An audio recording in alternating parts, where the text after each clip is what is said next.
E aí, tudo bom? Que bom que você está aqui, que bom que você veio para assistir mais um episódio do canal Para Que Possamos. Nós estamos na segunda temporada, como você já sabe, e esse é o episódio número 8, e nós estamos começando uma nova fase agora, dentro da mesma temporada, da segunda temporada, porém, esse episódio número 8 vai ser dividido em 3 partes, exatamente como foi com o episódio de Atkinson.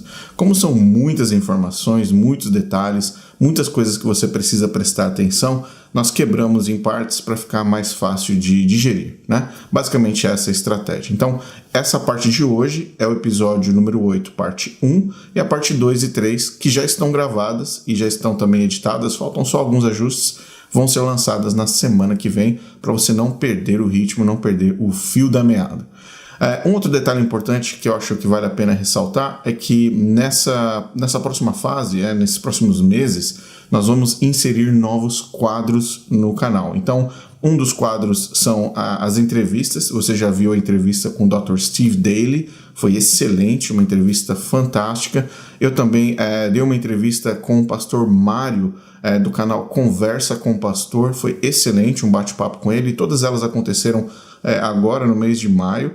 Então, por essa razão, os episódios demoraram um pouco mais para ser produzidos, mas também devido a muita pesquisa. Você deve imaginar que as pesquisas tomam bastante tempo, né? Editar o vídeo, filmar o vídeo, colocar as animações, os textos, essa é a parte divertida. A parte séria é a parte da pesquisa, então isso leva tempo. Por essa razão, nós demoramos um pouco mais e eu agradeço principalmente a sua paciência.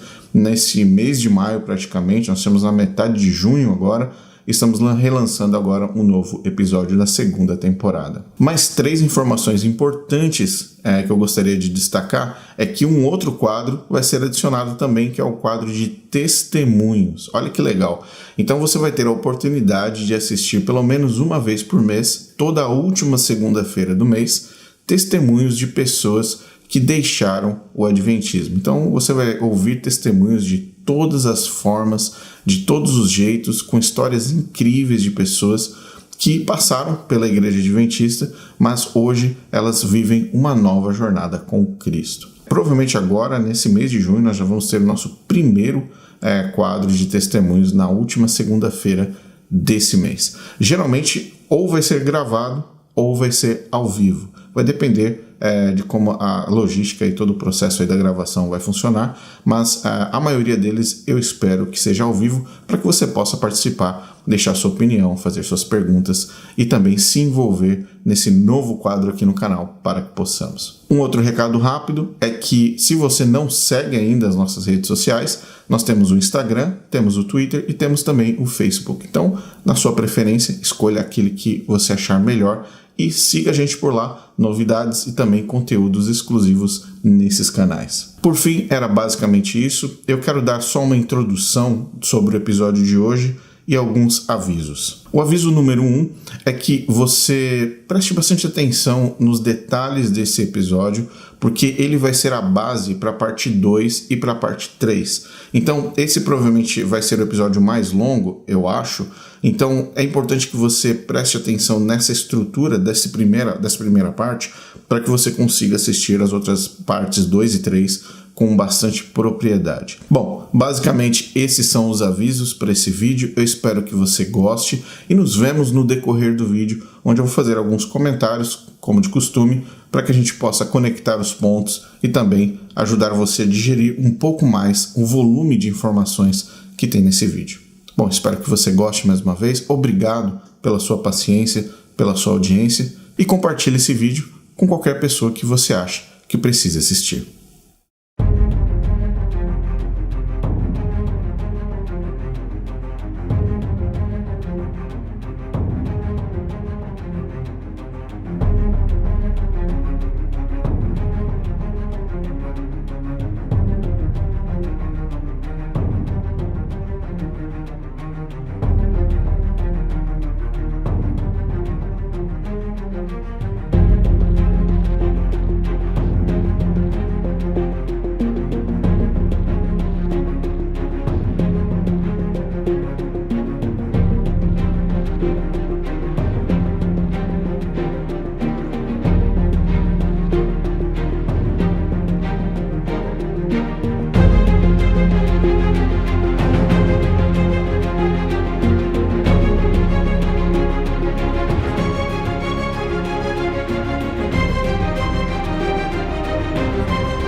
Adão e Eva falavam com Deus face a face. Noé ouvia a voz de Deus. Abraão era amigo de Deus. E Moisés não apenas ouvia a voz de Deus, mas também teve a honra de ver com seus olhos um pouco da glória do Eterno, o suficiente para não matá-lo, é claro. Mas com o passar do tempo, anjos passaram a ser os mensageiros principais entre o céu e os humanos. E existem diversos exemplos na Bíblia que ilustram essa forma de comunicação entre Deus, anjos e pessoas. Profetas se comunicavam com Deus de diversas formas. Sonhos, visões, elementos sensoriais ou literais faziam parte da rotina de um profeta, para que ele conseguisse entender, transcrever a mensagem de Deus para as pessoas naquele tempo e para cada situação. Agora imagine que você tem a capacidade de se comunicar com Deus diretamente. Não, eu não estou falando de fazer uma oração ou uma reza. Eu estou falando literalmente se comunicar com Deus, falar com Ele e ouvi-lo responder como se você estivesse falando com uma pessoa, um ser humano, de forma audível, clara e direta. Imagine que você é a única pessoa no mundo que consegue dialogar com Deus e que Ele te escolheu para ser o último mensageiro ou mensageira dele no planeta Terra, com a missão de contar aos outros seres humanos quais são os planos dele para todas as quase 8 bilhões de pessoas vivendo nessa bolinha azul chamada planeta Terra. Imagine que você foi escolhido para ser o humano, com a missão de representar a voz de Deus para a humanidade. Esse seria um privilégio e tanto, concorda? Você seria conhecido não apenas por Deus, mas pelos anjos, por Cristo, pelo Espírito Santo, e seu nome literalmente seria mencionado no céu como sendo o mensageiro ou a mensageira de Deus na terra. Portanto, vamos utilizar esse exemplo e fazer um pequeno exercício lógico. Deus nunca mente, Deus nunca erra e Deus nunca engana. Portanto, todas as mensagens que você receber de Deus sempre serão verdadeiras, perfeitas e corretas. Deus conhece o presente, Deus conhece o passado, Deus conhece o futuro.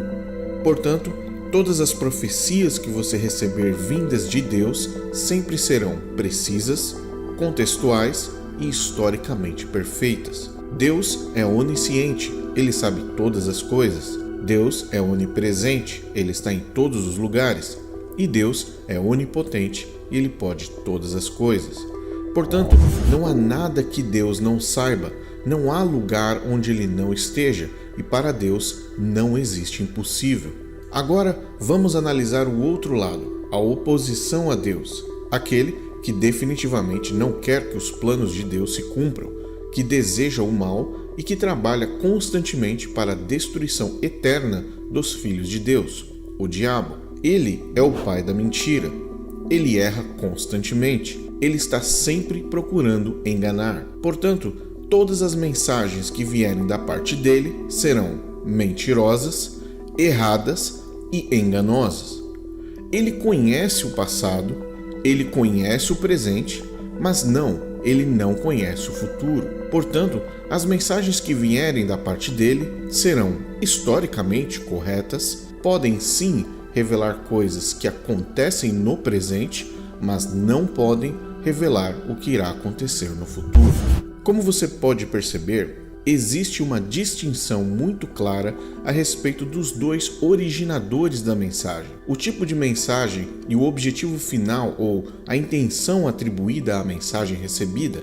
Está clara a diferença entre uma mensagem que vem da parte de Deus e uma mensagem que vem da parte do diabo. Depois deste simples exercício lógico, eu quero convidar você a refletir no ministério de Ellen White com base nesse aspecto que acabamos de aprender. Ellen White era uma pessoa que recebia mensagens de Deus ou do diabo.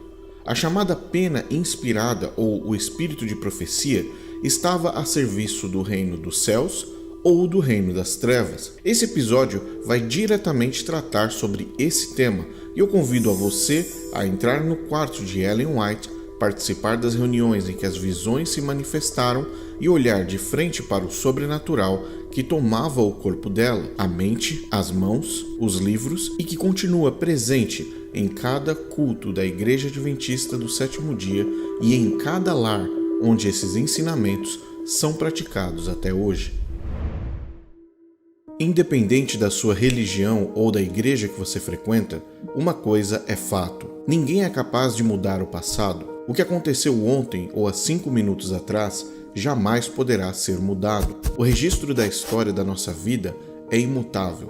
Portanto, o que Ellen White escreveu ou disse, ou o que ela fez, nunca mais poderão ser alterados. Então, vamos iniciar a nossa análise sobre as origens da inspiração, visões, sonhos e escritos de Ellen White. Para compreendermos a posição de Ellen White com relação às visões que ela recebia, é primordial colocarmos em evidência a linguagem que Ellen White sempre usou para demonstrar que aquela mensagem, carta, livro ou publicação vinha diretamente de Deus. Veja a seguir que os termos usados por ela eram: o Senhor me mostrou, foi-me mostrado, eu vi em visão, foi-me revelado, eu contemplei, o anjo me disse, fui impressionada, foi-me dada uma visão de, o Espírito do Senhor baixou sobre mim, o Espírito do Senhor trouxe diante de mim, meu anjo me mostrou,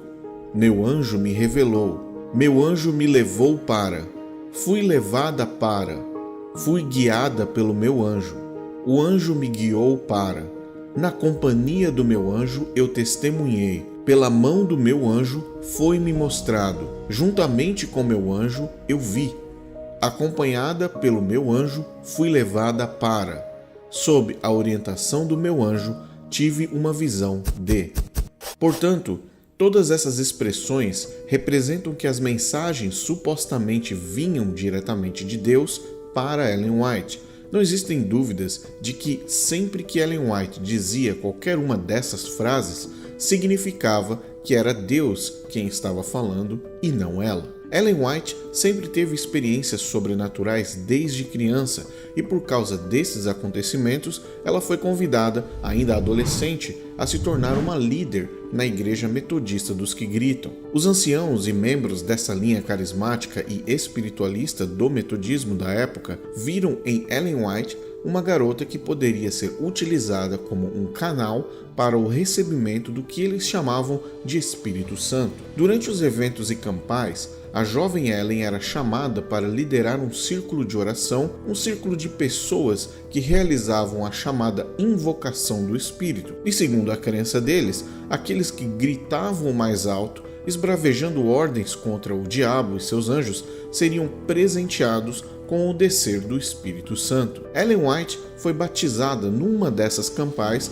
e, a partir de então, passou a agir como um tipo de conectora entre esse espírito e o grupo daqueles metodistas. Entre suas funções principais estava o recebimento do Espírito, as revelações e, é claro, as visões. Desde jovem, Ellen tinha a habilidade de interagir com o sobrenatural e ela nunca abandonou essa prática até seu último dia de vida, como veremos nesse episódio. Após ter aceitado a mensagem de William Miller sobre a falsa volta de Jesus em 1843 e 1844, Ellen White foi expulsa da Igreja Metodista e agora, longe de sua comunidade, ela havia também perdido sua posição como líder espiritual. Foi então que ela se transformou num tipo de loba solitária espiritual. Mesmo seguindo as crenças de William Miller, ela ao mesmo tempo não possuía uma posição no movimento millerita por ser mulher e ainda por ser muito jovem. No entanto, às vésperas de 1843, Ellen voltou a reviver as experiências sobrenaturais, sendo atormentada por sonhos, visões, pesadelos, e muitos deles passaram a ter um tom bastante apocalíptico, principalmente para ela mesma. Em muitos desses sonhos, ela se via ardendo no inferno e sendo consumida pelo fogo, condenada para sempre. Ela carregou esses medos e tormentos durante praticamente toda a sua vida. Mas é importante dizer que antes de 1844, as visões de Ellen White eram restritas à sua própria privacidade. As visões dessa menina foram acrescentadas ao movimento adventista de 1844. Depois disso, ela teve visões quase diariamente, pelo menos todas as semanas. O povo do advento, como eram chamados, geralmente as consideravam simplesmente alucinações da sua própria mente, causadas por sua condição física frágil e também debilitante, e pelas excitações constantes ao seu redor. Alguns de seus melhores amigos a consideravam assim. O próprio Tiago White, no livro A Word for the Little Flock, na página 22, publicado em 1847, cita que um de seus amigos, que estava familiarizado com as visões dela, disse o seguinte: "Não posso endossar as visões da irmã Ellen como sendo de inspiração divina, como você e ela pensam que são. Ainda assim, não suspeito da menor sombra de desonestidade em qualquer um de vocês neste assunto. Posso talvez expressar a minha crença no assunto sem danos.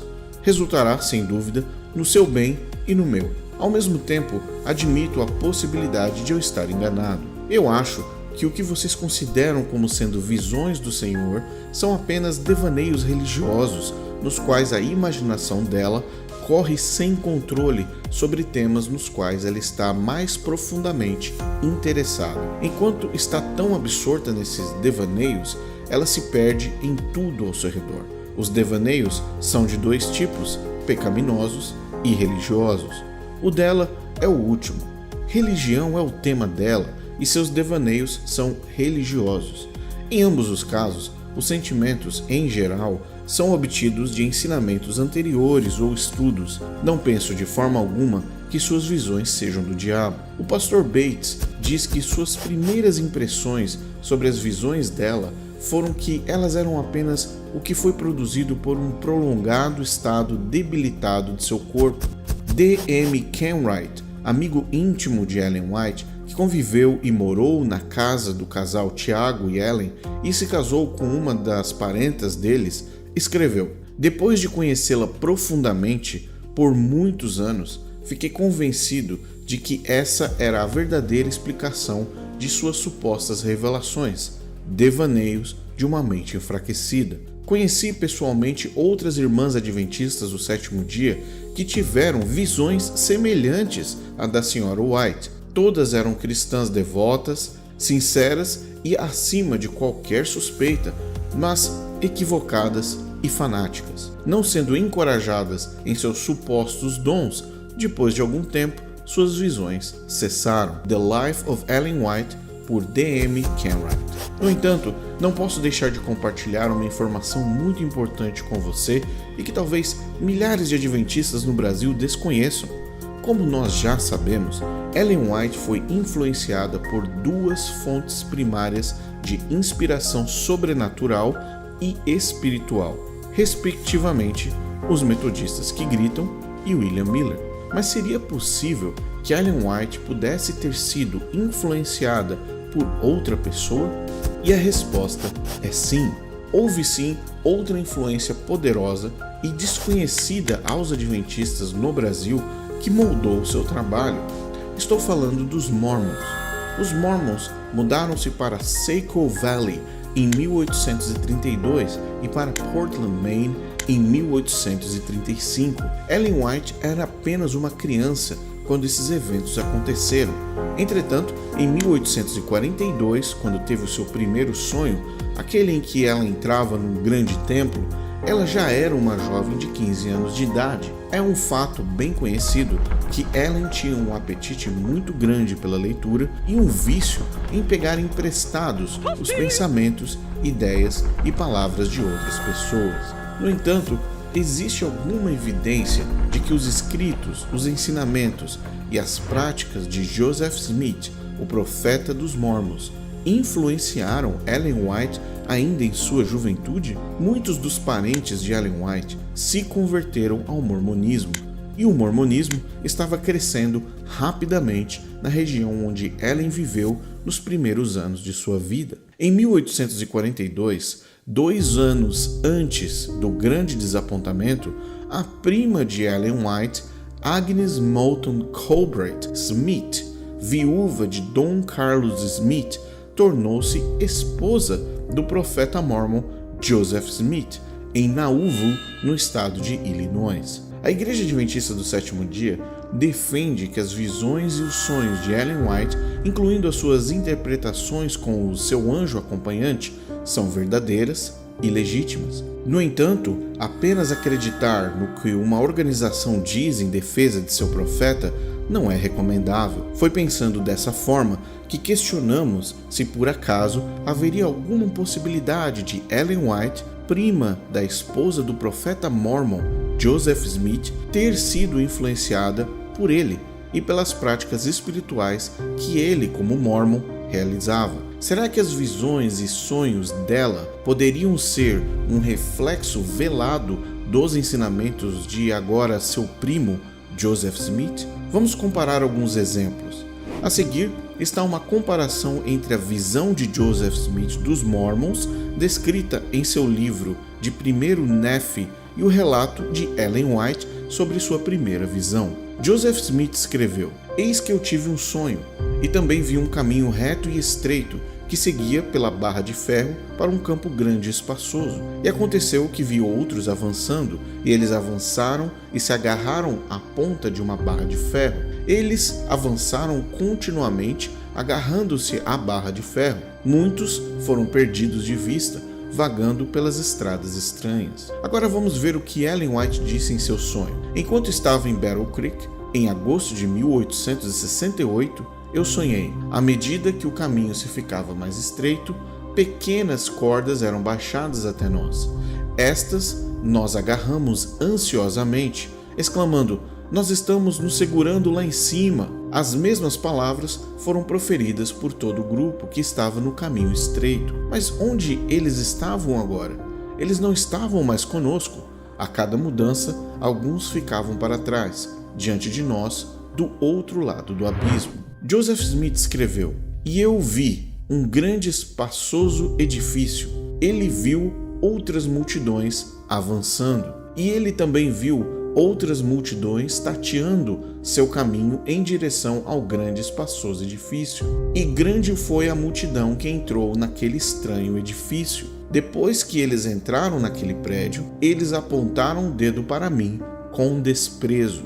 Ellen White escreveu: "Sonhei que vi um templo para o qual muitas pessoas se reuniam. Em minha ansiedade para chegar ao templo, não notei nem me importei com a multidão que me cercava. Ao entrar no edifício, vi que o vasto templo era sustentado por um imenso pilar. Mesmo depois de entrar no prédio, um medo tomou conta de mim e uma sensação de vergonha de que eu deveria me humilhar diante dessas pessoas." Joseph Smith escreveu: "Tive uma visão e vi, e aconteceu que se levantou uma névoa de escuridão. Sim, uma névoa de escuridão tão grande que aqueles que começaram no caminho se perderam, se desviaram e se perderam, e caíram em caminhos proibidos." Ellen White escreveu: "Deus me mostrou uma santa visão. Eu vi. A luz atrás dele se apagou, deixando seus pés em completa escuridão, e eles tropeçaram e desviaram seus olhos do alvo e perderam Jesus de vista, e caíram no caminho no mundo escuro e perverso, abaixo. Eles caíram ao longo do caminho."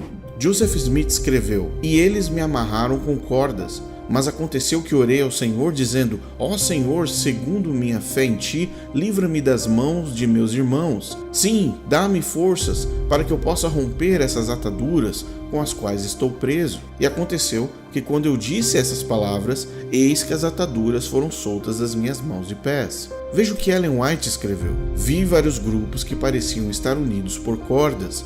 Ouvi a voz de uma oração fervorosa e agonizante. Então vi aqueles que estavam orando, estendendo as mãos em busca de ajuda e finalmente romperam as cordas que os prendiam."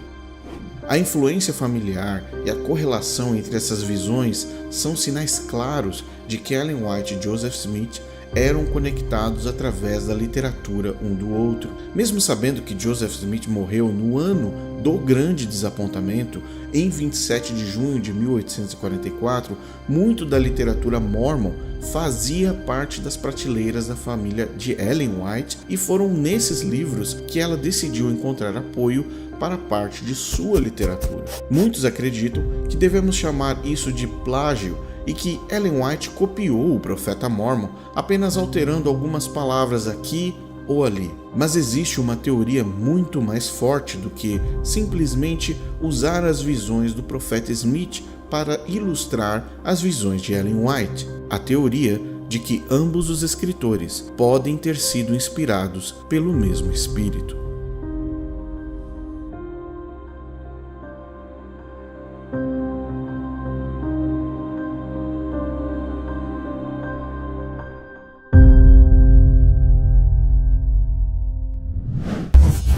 Eu queria convidar você a pensar em duas coisas. Ou Ellen White copiou Joseph Smith, ou o espírito que deu a visão para Joseph Smith foi o mesmo espírito que deu a visão para Ellen White. Certo? Vamos lá. Partindo dessa premissa apenas, você só tem duas opções. Mas uma opção você tem, de que Deus nunca mandou essa visão para Ellen White. Tá claro isso? Ou ela copiou de Joseph Smith, ou ela teve uma visão que foi estimulada por um outro ser, por um outro espírito, o mesmo que inspirou Joseph Smith. Agora, vamos considerar três coisas. 1. A Igreja Adventista considera os Mormons uma seita. Certo? Muito bem. Eu estava ouvindo recentemente um comentário de um líder dentro da Igreja Adventista dizendo que não, é impossível fazer qualquer comparação com Joseph Smith e Ellen White, isso é algo incabível. Ok, eu posso fazer um vídeo aqui com dezenas de textos de Ellen White e Joseph Smith lado a lado, como nós acabamos de fazer, que vão comprovar que ela roubou e plagiou os textos do profeta dos Mormons. Agora, você há de convir comigo de que se colocarmos Mormons, Adventistas e Testemunhas de Jeová, todos eles são o quê? São primos. São primos e irmãos que dividem os mesmos profetas e líderes, que dividem as mesmas crenças, a mesma estrutura, o mesmo framework de crenças, e que se desenvolveram ao longo dos anos acreditando numa coisa aqui, numa coisa ali, diferente, dias de culto, etc., mas no final das contas vieram todas da mesma base. A grande pergunta que fica é, ok, Joseph Smith foi o primeiro, ele começou primeiro dizendo que recebeu as instruções de espíritos e anjos e deuses de outros planetas. Agora, para que uma profetisa que se diz mensageira de Deus vai pegar os livros de um profeta falso? Bom, vamos continuar assistindo, vem um novo segmento aí. Em dezembro de 1844, Joseph Turner e Apollos Hale publicaram um panfleto tentando explicar o grande desapontamento de 22 de outubro. E em janeiro de 1845, eles publicaram um panfleto intitulado The Advent Mirror, onde defendiam que a porta da graça estava fechada e que ninguém poderia ser salvo, e que não havia mais misericórdia para o mundo. Porém, em fevereiro de 1846, um ano depois dessa publicação, a primeira visão de Ellen White foi publicada no jornal The Day Star Extra. A visão publicada falava exatamente a mesma coisa que Joseph Turner havia publicado um ano antes. Ellen White afirmou que a primeira visão aconteceu também em dezembro de 1844, apenas um mês antes da publicação da teoria de Joseph Turner. Não é possível que Turner e Hale tenham tirado essa ideia de Ellen White, principalmente porque ela nunca disse a ninguém sobre essa suposta visão de dezembro de 1844, e essa visão nunca havia sido publicada para que Joseph Turner pudesse copiá-la. O mais interessante é que Joseph Turner era amigo íntimo da família White. Ele também era um líder de um grupo fanático millerita, e em uma ocasião, em abril de 1845, ele foi preso na casa de John McGuire, da mesma forma como Israel Damon havia sido preso em Atkinson. Ellen White sabia da existência do jornal de Joseph Turner sobre a Porta da Graça fechada e tinha uma cópia desse jornal em sua casa durante todo o ano de 1845. Essa história dessa visão de Ellen White não cheirava muito bem, e Joseph Bates ficou preocupado com a legitimidade dessa visão. Ellen White, sabendo que precisava da ajuda financeira de Joseph Bates, escreveu uma carta para acalmar o capitão, dizendo que tudo havia sido uma coincidência espiritual e que, de fato, ela havia tido uma visão sobre a doutrina da porta fechada, exatamente como Joseph Turner havia publicado,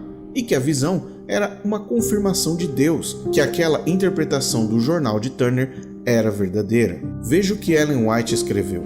Enquanto nós estávamos em Exeter, Maine, reunindo-se com Israel Damon, Tiago e muitos outros não acreditavam na porta fechada. Sofri muito no início da reunião. A incredulidade parecia estar por todos os lados. Havia uma irmã lá, a irmã Durbin, que era chamada de muito espiritual. Ela viajou até lá e era conhecida por ser uma pregadora muito poderosa nos últimos 20 anos. Ela era verdadeiramente uma mãe em Israel. Mas uma divisão havia surgido no grupo sobre a porta da graça fechada. Ela tinha um coração muito bom e não podia acreditar que a porta da graça estava fechada definitivamente. Eu, particularmente, não sabia nada sobre as discordâncias dela. A irmã Durbin levantou-se para falar e na hora eu me senti muito triste. Minha alma parecia estar em agonia. Enquanto ela falava, eu caí da cadeira direto no chão. Foi então que eu tive uma visão de Jesus levantando-se do seu trono mediador e indo para o Santo dos Santos como noivo para receber o seu reino. Todos que estavam ali ficaram interessados na visão que eu estava tendo. Todos eles disseram que essa doutrina era totalmente nova para eles. O Senhor trabalhou com grande poder, estabelecendo a verdade nos corações deles, e a irmã Durbin sabia o que era o poder do Senhor, pois ela o havia sentido muitas vezes. Poucos minutos depois de eu cair no chão, ela foi derrubada e caiu no chão, clamando a Deus para ter misericórdia dela. Quando eu saí da visão, meus ouvidos foram saudados com a irmã Durbin cantando e gritando em alta voz. A maioria deles receberam a visão e todos nós concordamos com a doutrina da porta fechada. Antes disso, eu não tinha nenhuma luz sobre a vinda do noivo, mas esperava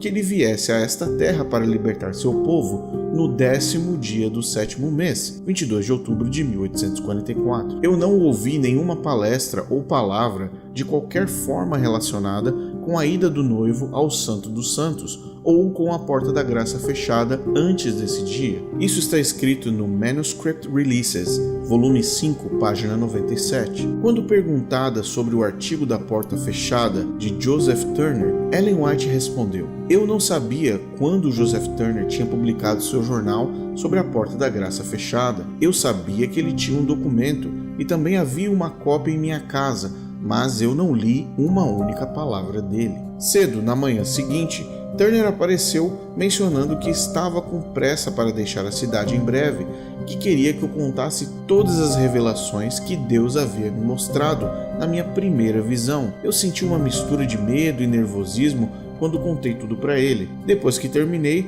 ele me disse que ele havia pregado sobre a mesma mensagem numa reunião na noite anterior. Fiquei aliviada porque eu achava que ele iria se voltar contra mim. Carta de Ellen White a Joseph Bates, 13 de julho de 1847.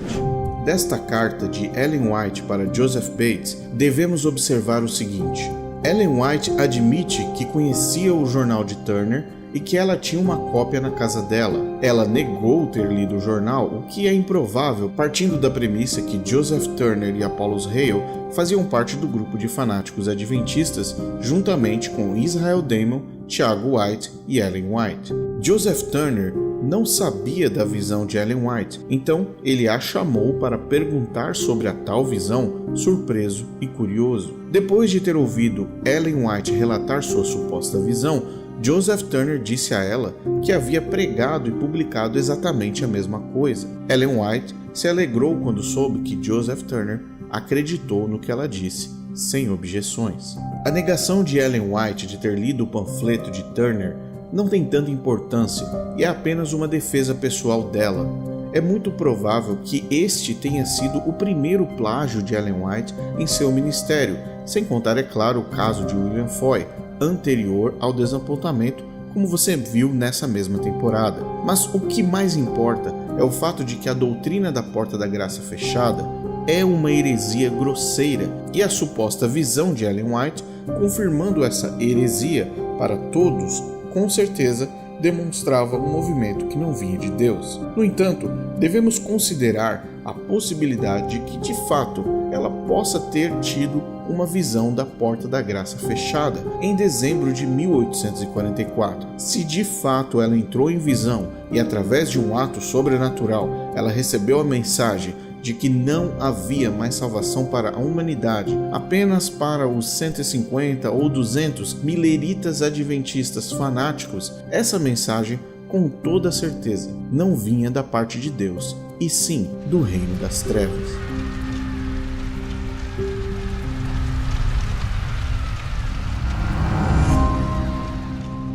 Existem duas alternativas muito claras: ou plágio ou influência do inimigo. Só existem duas opções. Quando se trata de doutrinas heréticas, só existem duas alternativas. Ou isso vem de outros autores, ou isso vem das trevas. Agora presta bem atenção no que eu vou falar para você, ok? Se você ler a história, como a gente lê um trecho aqui agora, se você ler a descrição e a estrutura sequencial do que aconteceu, você vai notar que existia um poder de influência de Ellen White sobre aquelas pessoas. Aquelas pessoas estavam controladas sobre um tipo de influência espiritual vinda de Ellen White, que trouxe para dentro daquela sala a influência que ela queria que eles seguissem. Olha, eu não vou me prolongar muito nesse segmento, só quero que você preste atenção numa coisa. Durbin não acreditava na porta fechada, que é uma heresia em si mesmo, ok? Ela não considerava que não havia mais salvação para as pessoas depois de 1844. Ela não considerava isso. Na cabeça dela não entrava. Quando Ellen White percebeu isso e percebeu que ela era influente, lembre-se que ela disse, ela era uma mãe em Israel, ela era uma grande pregadora, ela era uma pessoa de influência, certo?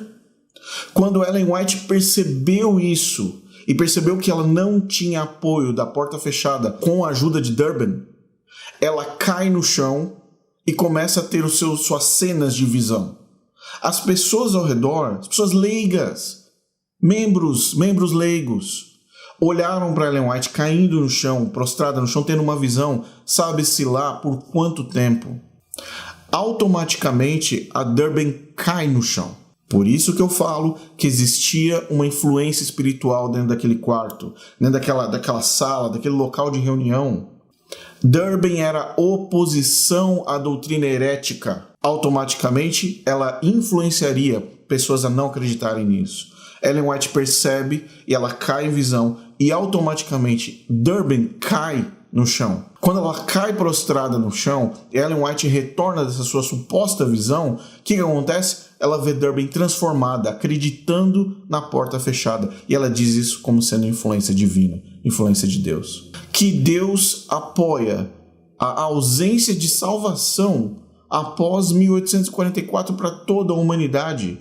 Qual Deus apoia um absurdo desse? Que Jesus, que Cristo que apoia isso? E aquela senhora Durbin, que sabe lá quais eram os problemas que ela tinha, quais eram as dificuldades que ela tinha, qual era a exposição que ela tinha, quais eram os desafios que ela estava vivendo, aquela mulher caiu no chão e se levantou com a sua percepção sobre aquela doutrina completamente alterada, sobre a influência de Ellen White. Pensa num absurdo. Agora lembre, quem estava nesse quarto?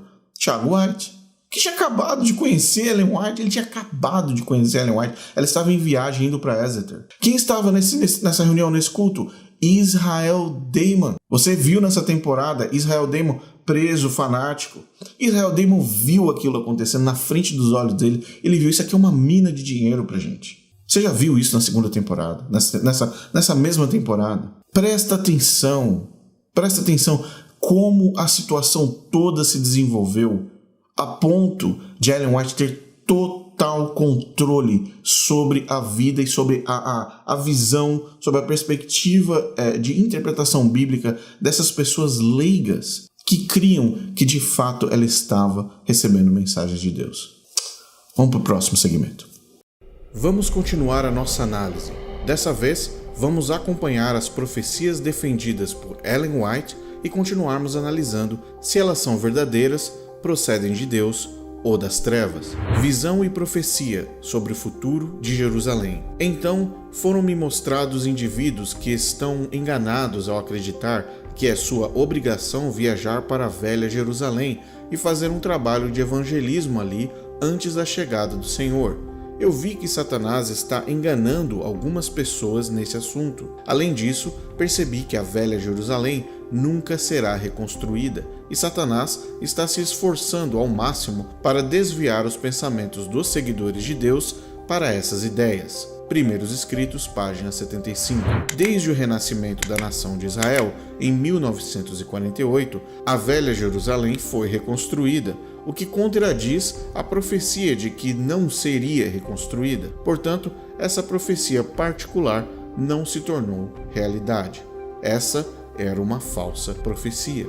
Visão sobre a profecia sobre a destruição dos Estados Unidos e uma guerra entre Inglaterra e Estados Unidos durante a Guerra Civil. Foi-me mostrado: a Guerra Civil não é para acabar com a escravidão, mas apenas para preservar a união. Essa nação ainda será reduzida ao pó.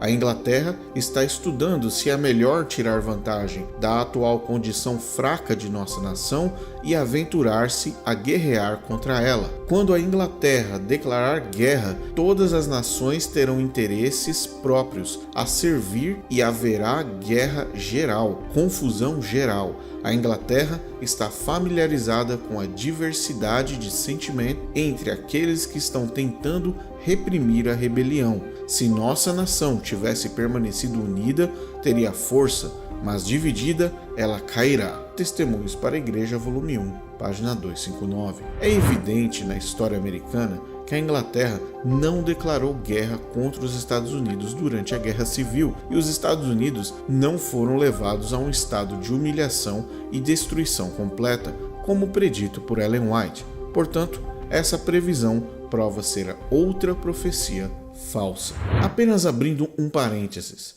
Lembra do que conversamos sobre o primo de Ellen White, o profeta Joseph Smith dos Mormons? Pois é, veja só o que ele escreveu em 1832. Pois eis que os estados do sul serão divididos contra os estados do norte e as nações, a nação da Grã-Bretanha, como é chamada, e eles também convocarão outras nações contra outras nações, a fim de se defenderem contra outras nações. E então a guerra será derramada sobre todas as nações.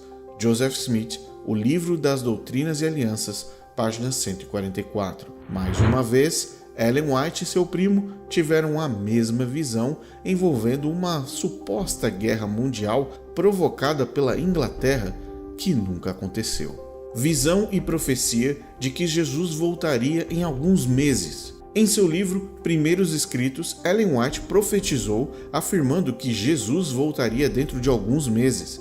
Ela compartilhou uma visão de 27 de junho de 1850, onde seu anjo acompanhante a informou que o tempo estava quase acabando. Ela enfatizou a urgência da preparação e o derramamento iminente das últimas 7 pragas sobre aqueles que não têm um local para se proteger. Ela disse: "Meu anjo acompanhante disse, o tempo está quase acabando. Prepare-se, prepare-se, prepare-se. Agora o tempo está acabando, e o que estamos aprendendo há anos, eles terão que aprender em alguns meses." Essa é uma declaração muito significativa.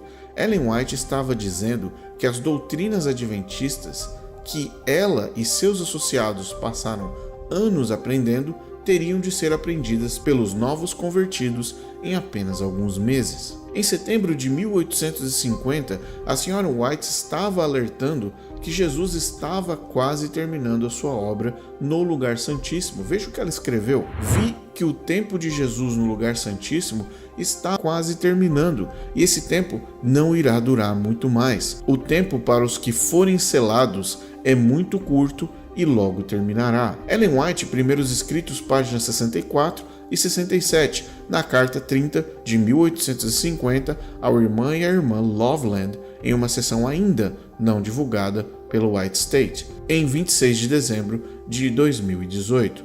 Ellen White escreveu: "O tempo está acabando." Estamos em 2023, 2076 meses depois, e Jesus ainda não voltou. Visão e profecia sobre quem estaria vivo ou morto quando Jesus voltasse. Ellen White declarou especificamente que alguns dos participantes de uma reunião da Conferência Adventista de 1856 sofreriam as 7 últimas pragas que seriam derramadas sobre os ímpios antes do retorno de Cristo. Além disso, ela afirmou que alguns estariam vivos quando Jesus voltasse. Os White tinham tanta confiança nessa visão que ela foi publicada para a igreja inteira e teve ampla distribuição. No entanto, no início dos anos 1900, todos os que compareceram àquela conferência já estavam mortos. Isso deixou a igreja adventista com o dilema de tentar descobrir como explicar essa profecia falsa. Veja o que ela disse. Foi-me mostrado sobre os irmãos presentes na conferência adventista, disse meu anjo, que alguns servirão de comida para os vermes, alguns receberão as 7 pragas e alguns estarão vivos e permanecerão na terra para serem transladados na vinda de Jesus. Ellen White, Testemunhos para a Igreja, volume 1, páginas 131 a 132, de 27 de maio de 1856. Fazem 167 anos que ela profetizou isso, e todos os nomes da lista que você está vendo na tela já faleceram. Nenhum deles viu as 7 pragas, nenhum deles viu Jesus voltar em vida, e a ameaça que o anjo acompanhante dela disse sobre alguns ali se tornarem comida para vermes se cumpriu, mas na vida de todos, inclusive de Ellen White.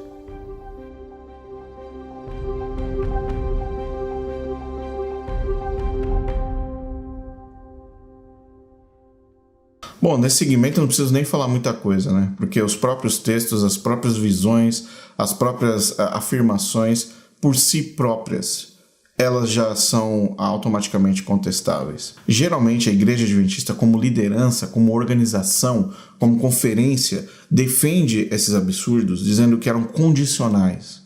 Condicionais. Muito bem. Condicional a quê? Condicional a quê?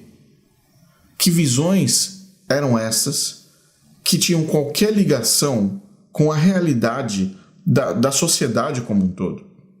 E o mais engraçado nessas visões, porque eram todas mentiras, eram falácias, né?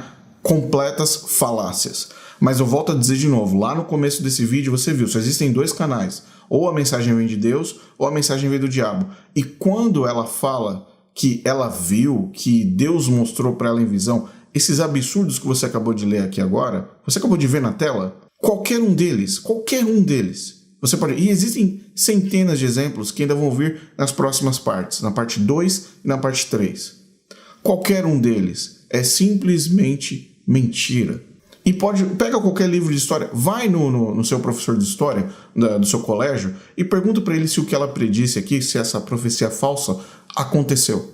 Se você não confiar no Google, vai no seu professor de história. Ou vai em qualquer biblioteca aí no Brasil, na sua cidade, e pesquise sobre isso.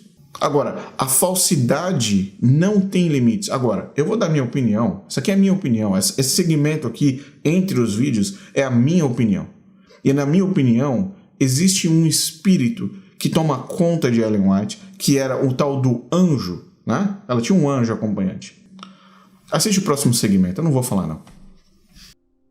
Muitos líderes de diversas religiões não atuavam sozinhos. Em grande parte, líderes religiosos que possuem uma proeminência em suas religiões são influenciados por algum tipo de entidade espiritual. Exemplos muito comuns como Andrew Jackson Davis e seu guia espiritual Emanuel Swedenborg, Espiritismo 1800, Helena Blavatsky e seus mestres espirituais, Mestre Moria, Mestre Kuthumi e Mestres Ascensos, da Teosofia de 1800, Chico Xavier e seus guias espirituais, Emmanuel, André Luiz e vários outros espíritos do Espiritismo Kardecista de 1900, e com certeza Ellen White com seu anjo acompanhante e guia espiritual. Como você percebe, líderes religiosos possuem guias espirituais e com Ellen White não foi diferente. A primeira menção do anjo acompanhante de Ellen White aconteceu em sua primeira obra publicada, A Word to a Little Flock, em 1847. Nesse pequeno panfleto, ela relatou suas experiências e visões, incluindo a presença de um anjo que a acompanhava. Muitas pessoas se perguntam se esse anjo ou ser de luz já fazia parte da vida de Ellen White, antes de 1844, devido ao fato de que a Igreja Adventista do Sétimo Dia apenas reconhece que ela se tornou o espírito de profecia após o desapontamento no ano de 1844. Mas não existe dúvida de que ela já possuía uma relação com uma entidade espiritual, como mencionada por ela mesma desde 1842, quando esse ser de luz a convidou para visitar Jesus, como veremos a seguir. O anjo aparecia quando ela estava sozinha. O anjo, segundo ela, era belo, tinha uma aparência de um homem muito bonito. As visitas aconteciam no quarto dela na maioria das vezes. Muitas vezes apareciam em sonhos, outras vezes a aparição era visível de forma física e material, como por exemplo abrindo a porta, caminhando no quarto, segurando objetos, etc. E muitas vezes apenas a voz. Esse ser de luz era quem conduzia Ellen White para lugares supostamente inacessíveis aos seres humanos, como templos celestes, planetas e principalmente na suposta presença do próprio Jesus e de Deus. Membros adventistas do sétimo dia geralmente seguem a mesma linha de ataques da organização contra religiões que possuem alguma ligação com o espiritismo ou com o espiritualismo. Os ataques contra essas religiões são ferrenhos e muitas vezes intensos. Aliás, a própria Igreja Adventista apresenta o espiritismo como sendo uma das ferramentas do diabo contra o povo remanescente adventista. Mas a maioria dos próprios adventistas literalmente desconhecem que Ellen White praticava o espiritualismo e o espiritismo em sua intimidade,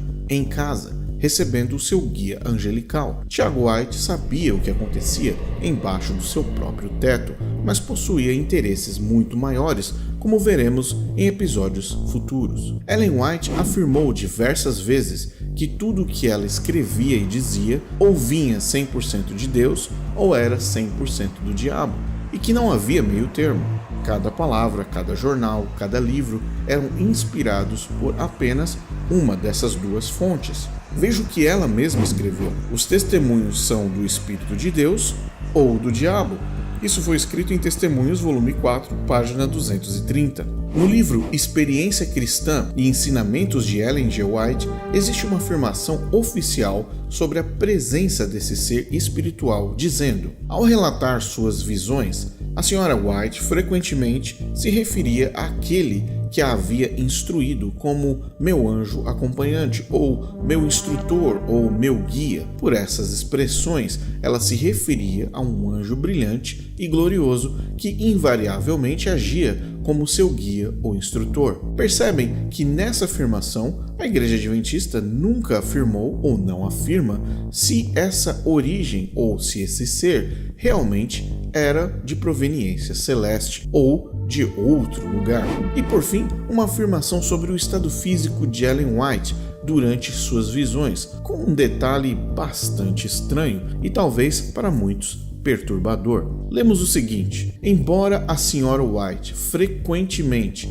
falasse durante a visão, nenhuma respiração saía dos seus lábios. Em outros testes, uma vela acesa foi colocada o mais próximo possível de seus lábios, sem queimá-la. No entanto, embora ela estivesse falando com força, naquele momento o fogo não se mexia. A grande pergunta que fica era como era possível para ela falar sem respirar, o que automaticamente nos leva a crer que essa voz que era emitida através do corpo dela, na verdade, não pertencia a ela, mas sim a uma entidade espiritual que falava e se utilizava dela para projetar uma voz que, segundo as testemunhas que estavam presentes, ecoava e reecoava dentro da sala onde essa cena mediúnica ocorria. Se Ellen White tinha um guia espiritual que ela chamava de anjo, o que essa entidade dizia a ela? Vamos a alguns exemplos importantes a serem mencionados.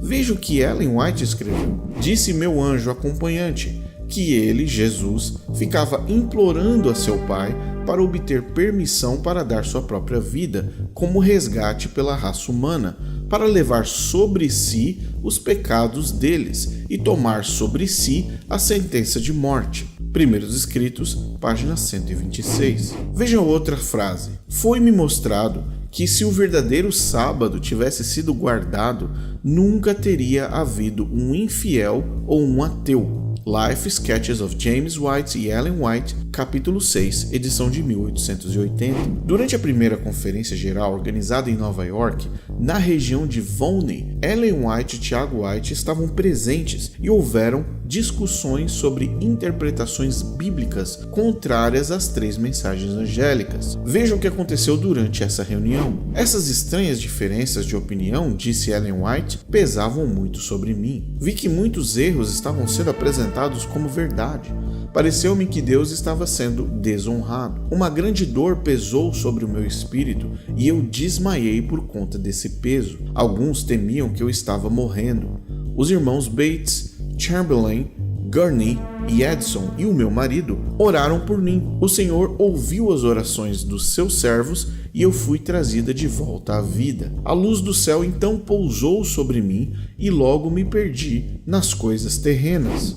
Meu anjo acompanhante apresentou-me alguns dos erros daqueles que estavam presentes e também a verdade em contraste com seus erros. Esses pontos de vista discordantes que eles alegavam estar em harmonia com as Escrituras eram apenas a opinião deles sobre o ensino da Bíblia, e eu fui ordenada a dizer que deveriam abandonar seus erros e unir-se nas verdades da mensagem do terceiro anjo. Experiência Cristã e Ensinamentos de Ellen White, página 119.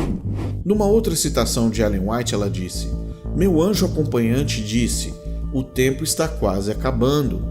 Será que você reflete a adorável imagem de Jesus como deveria?" Então me mostraram a terra e vi que deveria haver uma preparação entre aqueles que ultimamente abraçaram a mensagem do terceiro anjo. Disse o anjo: "Prepare-se, prepare-se, prepare-se. Você terá que morrer uma morte maior para o mundo do que já morreu."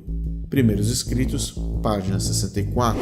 Numa outra ocasião, ela disse: "Disse meu anjo acompanhante, eles estão novamente desapontados em suas expectativas. Jesus ainda não pode vir à Terra. Eles devem suportar provações maiores por amor a Ele. Devem abandonar erros e tradições recebidas de homens e voltar-se inteiramente para Deus e Sua Palavra. Eles devem ser purificados, se tornarem brancos e serem provados. Aqueles que suportarem essa amarga prova obterão uma vitória eterna." Primeiros Escritos, página 243. Segunda-feira de manhã, tivemos outra reunião. O poder de Deus repousou sobre nós. Fui arrebatada em visão e vi muitas coisas. Vi que o irmão Baker não deveria falecer e que Deus tinha uma obra para fazer, não para alimentar os cães, mas as ovelhas famintas. Alimente as ovelhas, disse o meu anjo acompanhante.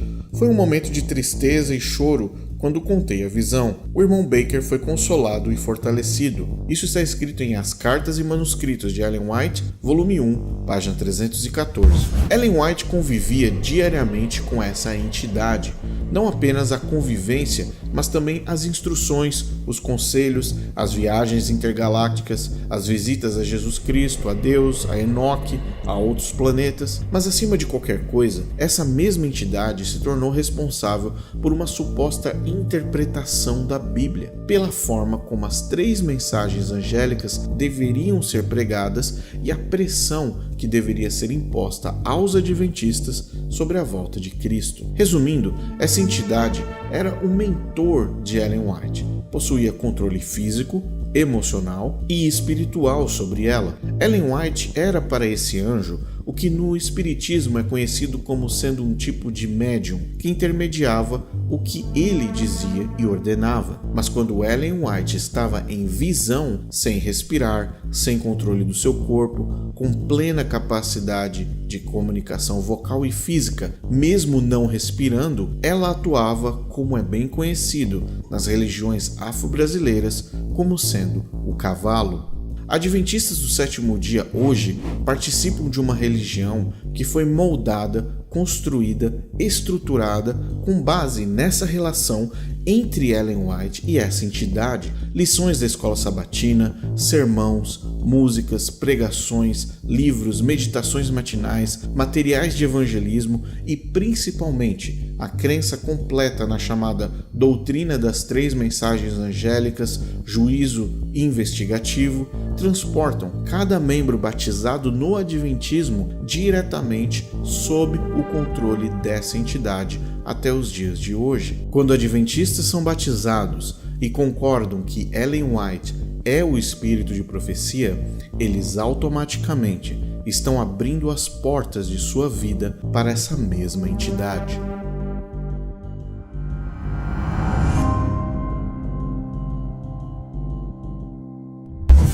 Bom, essa é a parte final. Esses são os meus comentários finais dessa parte 1.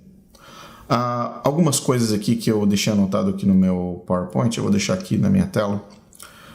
Voltando a alguns pontos. Ou a mensagem vem de Deus, ou ela vem das trevas. Como você pode ver nesse episódio inteiro, a conclusão que nós chegamos é: Ellen White tinha um auxiliador espiritual, um acompanhante, uma entidade acompanhante, que não vinha da luz, vinha das trevas.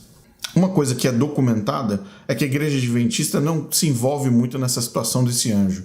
Eles não gostam de tocar muito nesse assunto porque eles sabem que é um terreno complexo de explicar. E é bem complexo, ou na verdade era complexo, porque agora você entendeu. Agora vamos para o próximo. Uma das coisas mais importantes desse último segmento, ela falava e não respirava. Olha que coisa interessante. Como é que Ellen White falava e não respirava? Bom, uma das coisas que ficou claro nesse vídeo é a capacidade da Ellen White que ela tinha de falar sem respirar. Pois é, segura o seu ar, segura a sua respiração, né, por alguns segundos e tenta falar ao mesmo tempo. Tenta falar, vai segurando. Você sabe quanto que era a média de tempo de uma visão de Ellen White? Entre 40 minutos a 3 horas. Sem respirar e falando? Como isso é possível? Que voz era essa que saía de dentro do corpo da Ellen White?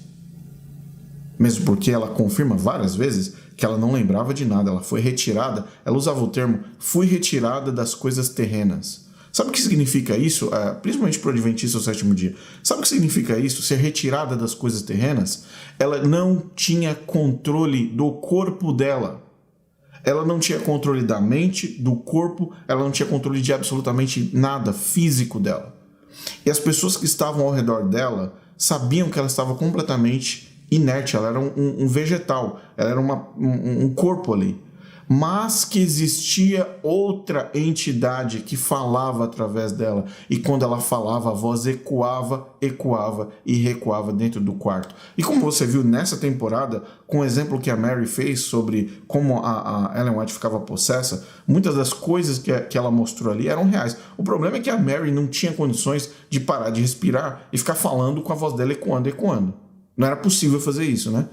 Graças a Deus. Então, a parte mais importante que você precisa ter agora é que esse era o estado do corpo, esse era o estado físico de Ellen White. Agora, eu te convido, se isso acontecer na sua escola sabatina nesse próximo sábado, ou se isso acontecer durante o culto no próximo sábado na sua igreja, que nome que você vai dar para isso? Qual é o nome que você vai dar para isso? Se isso acontece no seu estudo bíblico, ou no seu culto de quarta-feira de oração, de domingo, que nome que você dá para uma pessoa que entra nesse estado lá dentro da sua igreja? Agora, mas é porque era Ellen White. Não, tudo bem. O que ela falava? Que mensagens ela trazia? Vindas da parte de quem? Então, qual é a base? Qual que é a estrutura da mensagem que ela trazia? Ou que, não ela, né? Que ela não tinha controle. Essa mensagem que essa entidade, através do corpo dela, trazia para a igreja adventista. Se você é batizado na igreja adventista, é para essa entidade que você está se batizando. É para essa entidade que você está dizendo sim. É para esse espírito que você está entregando. Você está literalmente descendo as águas e se entregando. Não é para Cristo.